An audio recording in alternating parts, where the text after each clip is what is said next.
saudara semuanya, ya. Dan mudah-mudahan hari ini kegiatan kita berjalan dengan lancar, aman dan tertib ya. Amin. Gimana semua kabarnya? Sehat-sehat semua? Alhamdulillah. Baik semua? Baik. Alhamdulillah. Kalau begitu Bapak persilakan dulu ya. Baik, sebelum kita mulai pelajaran pada hari ini, alangkah baiknya kita mulai berdoa. Berdoa dimulai.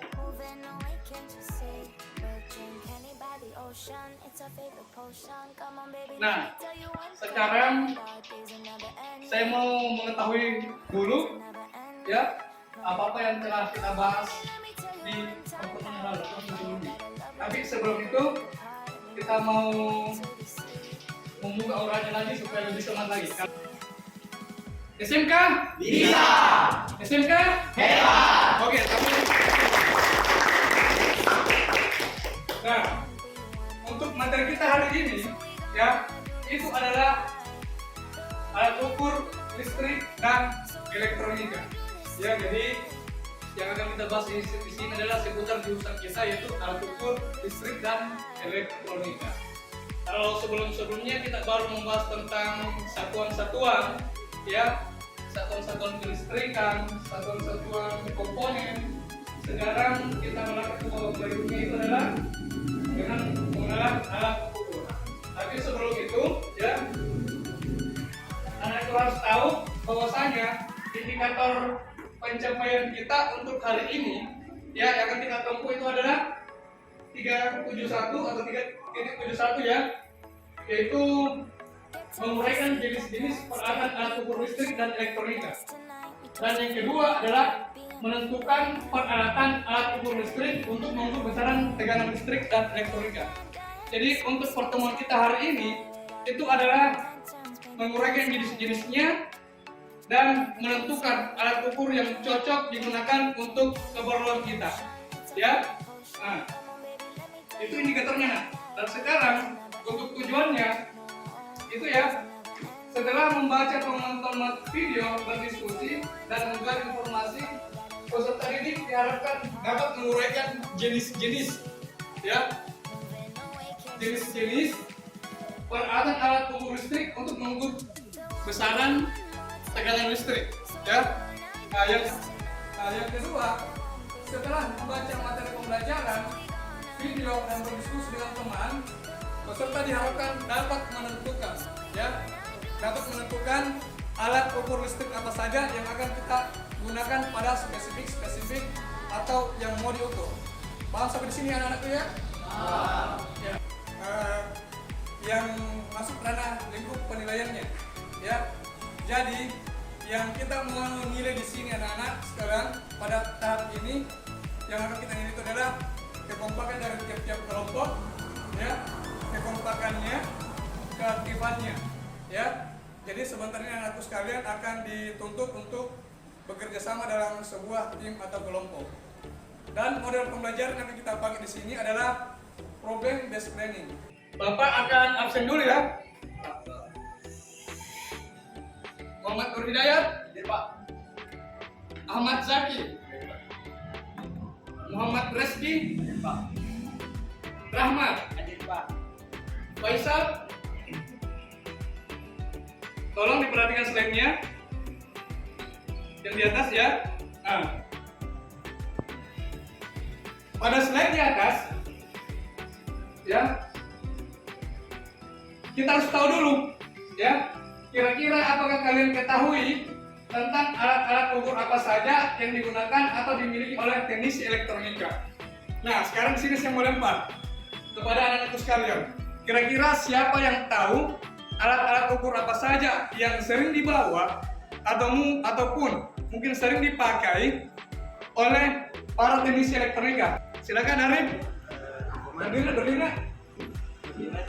Ya, multimeter. Ada lagi kira-kira? Ya, Andi? Avometer. Fadli? Osiloskop. Saya bagaimana? Multimeter digital. Multimeter digital. Bagaimana anak-anak sekalian, ada lagi? Ohmmeter. 3 kelompok ya. 3 kelompok karena di sini kita ada 15 orang. Jadi kelompok pertama itu Dayat dan teman-temannya. Kelompok 2 adalah Arif dan teman-temannya.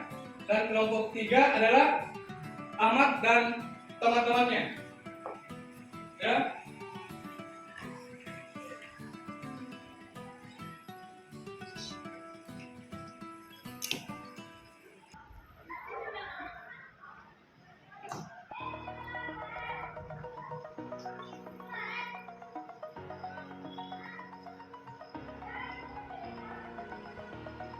Over the edge, feel like I'm floating through the air.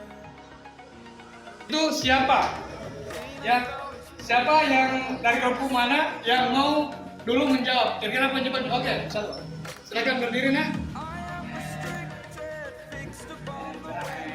Komponen dari kategori bakar karena jadi gangguan pada tegangan listrik sehingga komponen itu bisa Oke, aplaus dulu untuk Rahmat ya. Oke, jawaban yang super sekali, yang bagus sekali. Oke, ada lagi dari kelompok? Oke, silakan kelompok 3. menurut kami sebaiknya alat elektronik tersebut disebabkan tegangan jadi lokal voltage atau tegangan tersebut. Oke, jawaban yang bagus. Aplaus dulu untuk adik kita sendiri ya. Kita lanjut setelah melihat atau menyaksikan video tadi ya.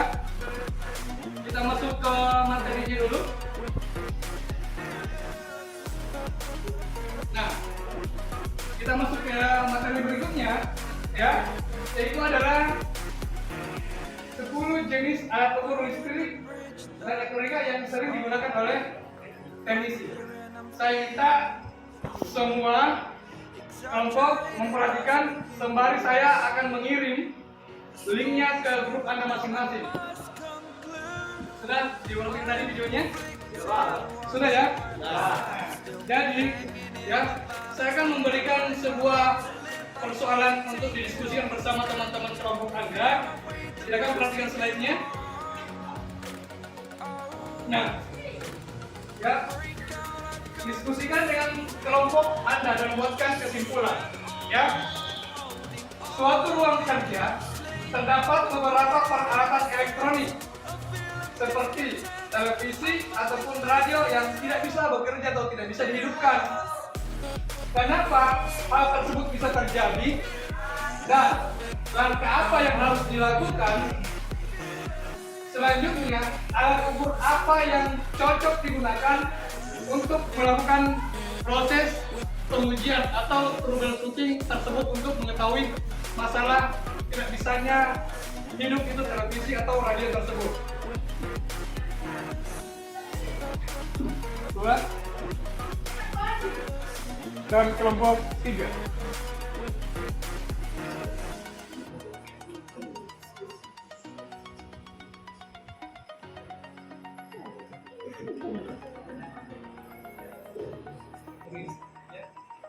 Di sini bisa mengenal, tidak bisa dibicara antara di grup ya.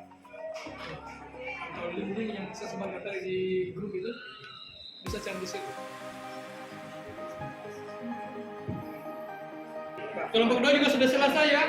Nah, sekarang karena semua ya telah menyelesaikan, telah membuat sebuah kesimpulan terkait masalah yang Bapak tampilkan di atas, maka dari itu Bapak minta sekiranya kira-kira adakah kelompok yang bisa maju memaparkan kira-kira apa penyebab ya terjadinya kerusakan itu, apa yang dilakukan dan alat apa yang dipakai. Bagaimana dari kelompok 1 atau dari kelompok yang lain? Ada yang mau duluan?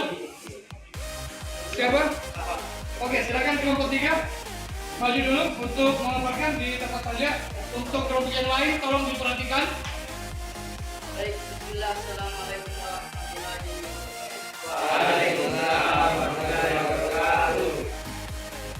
Saya dari kelompok 3. Tarik sebuah kesimpulan untuk pelajaran kita hari ini ya, bahwasanya untuk mengetahui ya besar atau tidaknya sebuah tegangan, untuk mengecek baik atau buruknya sebuah kondisi barang elektronik, itu kita tetap menggunakan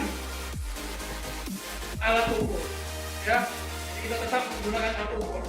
Kita di sini menyesuaikan ya, kita menyesuaikan ya alat ukur apa yang cocok ya untuk ya alat ukur apa yang cocok untuk mengetahui jenis keretakan dari barang tersebut ya, seperti yang sekarang tadi paparkan ya. Untuk mengetahui televisi ini rusak atau tidak bisa dihidupkan atau bagaimanapun ya, yang pertama kita periksa dulu adalah tegangannya dulu dengan menggunakan alat ukur ya, bisa voltmeter, bisa multimeter ya. Otomatis skalanya yang harus diubah ya. Kita cek dulu apakah ada tegangan AC yang masuk atau tidak. Kalau ternyata dicek tegangannya ternyata ada, baru kita lanjut ke barang elektroniknya, televisinya. Kita cek ya apakah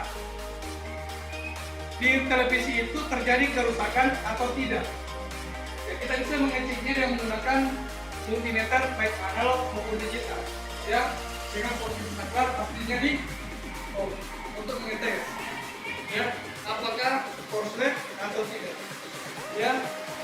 Jadi kita sudah tahu ya menentukan alat ukur untuk mengukur sesuatu. Oke, saya coba kita refleksi ya, kita tunjuk ya, apakah sudah paham kira-kira untuk tegangan ya, untuk tegangan listrik yang ada di tembok-tembok ini, kira-kira kita mengukur dengan menggunakan apa? Ayat?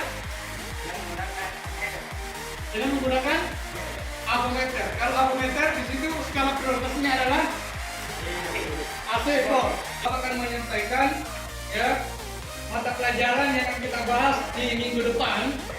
Itu tetap masih ada hubungannya dengan alat ukur, akan mengukur ya, akan membandingkan ya nilai teori dengan nilai hasil praktek antara tegangan, arus, dan hambatan.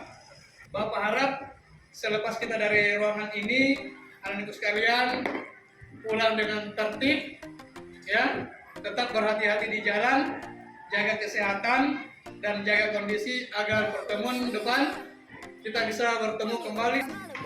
Nah, Mas, dimulai.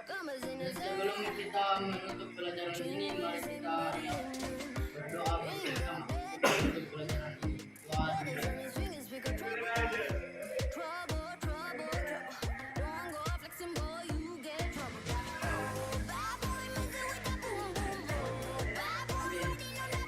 Ucapkan terima kasih banyak dan saya ucapkan Assalamualaikum warahmatullahi wabarakatuh. Waalaikumsalam warahmatullahi wabarakatuh.